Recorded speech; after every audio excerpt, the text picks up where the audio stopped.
জটিল ৰোগত আক্ৰান্ত হৈ শয্যাগত মেধাবী যুৱক লখিমপুৰ জিলাৰ বগীনদী থানাৰ অধীনৰ কদম টেঙাবস্তি গাঁৱৰ নিবাসী হৰমুজ আলী আৰু লোকেজা বেগমৰ দ্বিতীয় পুত্ৰ ৰাজা কালিৰ জীৱনলৈ নামি আহিছে অমানিশা। মাত্ৰ 12 বছৰ বয়সতে হেপাটাইটিছ বি বেমাৰত আক্ৰান্ত হৈছে যুৱকজন। ৰাজ্যৰ ভিন্ন চিকিৎসালয়ত চিকিৎসা কৰোৱাই এতিয়া সৰ্বশান্ত হৈ পৰিছে দুৰ্ভগীয়া পৰিয়ালটো। অসমৰ বাহিৰলৈ উন্নত চিকিৎসাৰ বাবে নিবলৈ পৰিয়ালটোৰ ওচৰত নাই প্ৰয়োজনীয় ধন।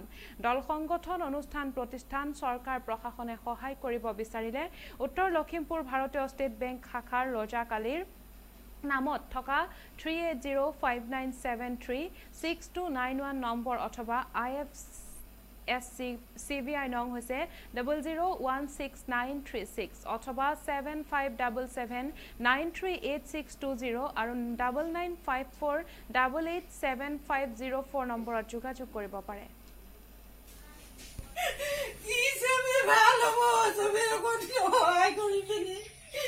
অৱস্থা মোৰ আজি প্ৰায় 6 মাহ ধৰি বেমাৰ। কি বেমাৰ হৈছে? Hepatitis B. ক'ত দেখাইছিলা? দেখালো ডিব্ৰুগড় 4বাৰ দেখালো, গুৱাহাটী 2বাৰ, আমাৰ লখিমপুৰত প্ৰথমত দেখালো, বেমাৰটো ধৰা পেলাব নোৱাৰিলে। পিছত ডিব্ৰুগড় গ'লো, ধৰা পেলালে। পিছত আকৌ লখিমপুৰত গুৱাহাটীত গ'লো, গুৱাহাটীত যোৱাৰ পিছত ডক্টৰ এবাৰ গ'লো, প্ৰথমত চেকআপ দিলে। পিছত নেক্সট বাৰ গ'লো, যোৱাৰ পিছত এতিয়া ৰিপৰ্টকেইটা পাই মানে কৈছে ডক্টৰে যে আমাৰ অসমত নহ'ব, বাহিৰত চেষ্টা কৰিলে ভাল হ'ব বুলি কৈছে। এইটোৱে আহ্বান জনাইছো যে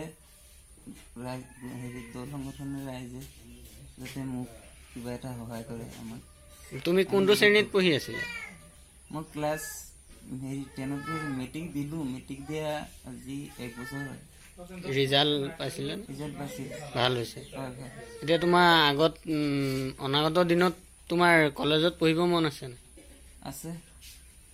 এই বেমাৰৰ কাৰণে তুমি এডমিশ্যন ল'ব নোৱাৰিলা ন? হয়। কিমান দিনৰ পৰা এনেদৰে বিচনাত পৰি? 6 মাহৰ পৰা পৰি আছে। কি বেমাৰ আছিল? বেমাৰ এইটো হেপাটাইটিছ বি।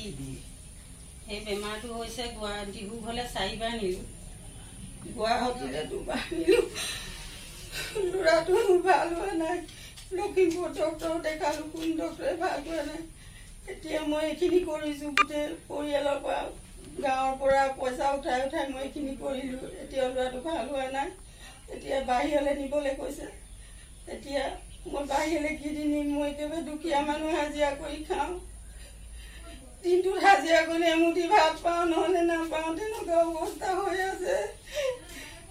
ল'ৰাটো মোৰ 20 বছৰ বয়স হৈছে। মোৰ ইমান কুমলীয়া ল'ৰাটো এনেকুৱা ডাঙৰ বেমাৰ হৈছে। স্কুল পঢ়ি আছিলে? স্কুল পঢ়ি আছিলে, মেট্ৰিক পাছ কৰিলে। এতিয়া আমাৰ জৰিয়তে চৰকাৰ বা দল সংগঠন বা ৰাইজক কি জনাব? আপোনালোকৰ ফালৰ পৰা মই ৰাইজক, দল সংগঠনক জনাইছো যে মোক কিবা এটা সহায় যে ফালৰ পৰা পাৰে, মোক সহায় এটা কৰিব লাগে। ল'ৰাটো মই বাহিৰলৈ লৈ যাম বুলি ভাবিছো।